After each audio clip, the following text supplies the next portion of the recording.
राष्ट्र सर्वप्रथम, राष्ट्र सर्वप्रथम, राष्ट्र सर्वप्रथम, राष्ट्र सर्वप्रथम। हिंडनबर्ग की नई रिपोर्ट आने के बाद सियासी गलियारे में हलचल तेज हो गई है। पक्ष विपक्ष आमने सामने आ गया है। वहीं इसी कड़ी में सुप्रिया श्रीनेत ने प्रतिक्रिया देते हुए एक प्रेस वार्ता को संबोधित किया। श्रीनेत ने कहा कि हिंडनबर्ग ने आरोप लगाया है कि कैसे ऑफशोर फंडिंग से स्टॉक मैनिपुलेशन होता था और राउंड ट्रिपिंग की जाती थी। इन मामलों की जांच सेबी को सौंपी गई थी, क्योंकि मार्केट को रेगुलेट करने का काम सेबी करता है। श्रीनेत ने कहा कि अब हिंडनबर्ग की नई रिपोर्ट से पता चला है कि सेबी की चीफ माधवी बुच और उनके पति धवल बुच उन्हीं बरमूडा मॉरिशस फंड में निवेश कर रहे थे, जिनके साथ गौतम अडानी के भाई विनोद अडानी का संबंध था। इसके साथ ही उन्होंने पूरे मामले पर प्रकाश डाला और सेबी चीफ को बर्खास्त करने की बात कही।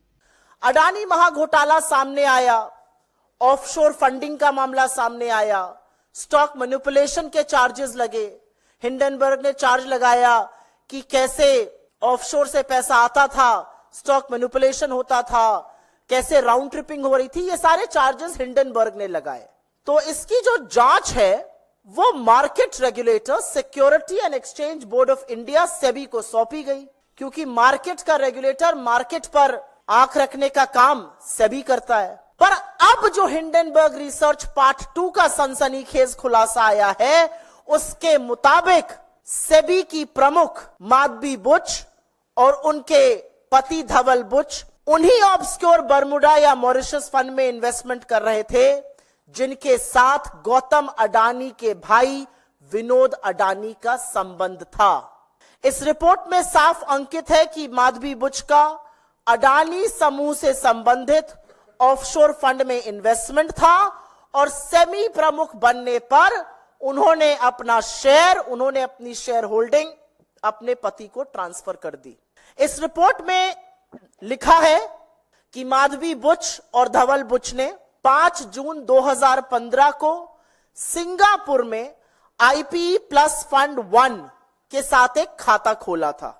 ये आईपीई प्लस फंड 1 अडानी समूह के एक डायरेक्टर ने आईआईएफएल के माध्यम से खोला था। तो बुच दंपति ने खाता खोला सिंगापुर के एक आईपीई प्लस फंड में, जिसका स्थापना अडानी समूह के एक डायरेक्टर ने आईआईएफएल के माध्यम से की। अब यही रिपोर्ट आगे बताती है कि आईआईएफएल ने अपनी एक घोषणा में बुच दंपति के इन्वेस्टमेंट सोर्स को सैलरी बताया और कुल संपत्ति करीब $10 मिलियन की आंकी गई। 2 तथ्य और जानने जरूरी हैं, क्योंकि हिंडनबर्ग रिसर्च की रिपोर्ट में सेबी चेयरपर्सन माधवी बुच के अलावा 2 और एंटिटीज का प्रमुखता से जिक्र है। एक है अगोरा और दूसरा ब्लैकस्टोन। ये दोनों अहम किरदार हैं, नाम याद रखिएगा, अगोरा एंड ब्लैकस्टोन। इस रिपोर्ट के अनुसार अप्रैल 2017 से लेकर मार्च 2022 सेबी प्रमुख बनने के टाइम तक माधवी बुच तब सेबी में होल टाइम मेंबर थी और उनके पास तब एक ऑफशोर सिंगापुरी कंसल्टिंग फर्म में 100% हिस्सेदारी थी। इस कंसल्टिंग फर्म का नाम अगोरा पार्टनर्स है। अगोरा पार्टनर्स जिसका स्वामित्व माधवी बुच जी के पास था जब वो होल टाइम सेबी मेंबर थी, सेबी चेयरपर्सन बनने से पहले। रिपोर्ट आगे बताती है कि अगोरा पार्टनर्स जो है वो 2013 में सिंगापुर में रजिस्टर हुआ था और आज भी सेबी की चेयरपर्सन माधवी बुच जी वर्तमान में अगोरा एडवाइजर नाम की कंपनी में 99% की हिस्सेदार हैं। उनके पति इस कंपनी के डायरेक्टर हैं। अब दूसरे अहम किरदार की बात कर लेते हैं और वो है ब्लैकस्टोन।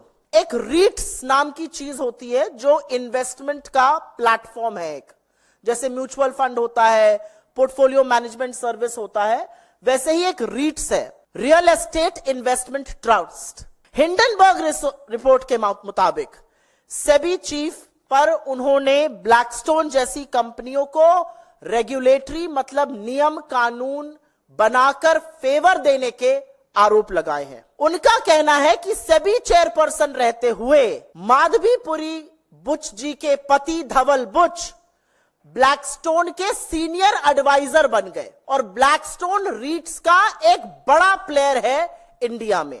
हिंडनबर्ग का आरोप है कि रेगुलेटरी बदलाव, नियम कानून ऐसे बदले गए जिससे कि सारा का सारा फायदा रीट्स को हो रहा था और रीट्स में सबसे बड़ा प्लेयर ब्लैकस्टोन था और ब्लैकस्टोन में माधवी बुच जी के पति धवल बुच जी सीनियर सलाहकार वरिष्ठ एडवाइजर थे। तो अब एक स्वतः सवाल उठता है कि क्या अडानी महाघोटाले की जांच इसलिए नहीं हो रही थी क्योंकि जिसको जांच करनी थी इस रिपोर्ट के अनुसार, इस रिपोर्ट के मुताबिक वो कहीं ना कहीं उसमें संलग्न थी।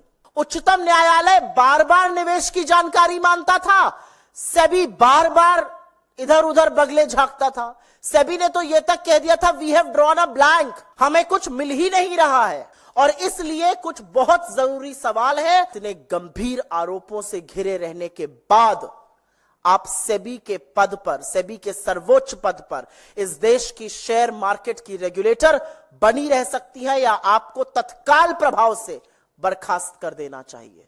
यह सवाल सेबी चीफ से है। राष्ट्र सर्वप्रथम, राष्ट्र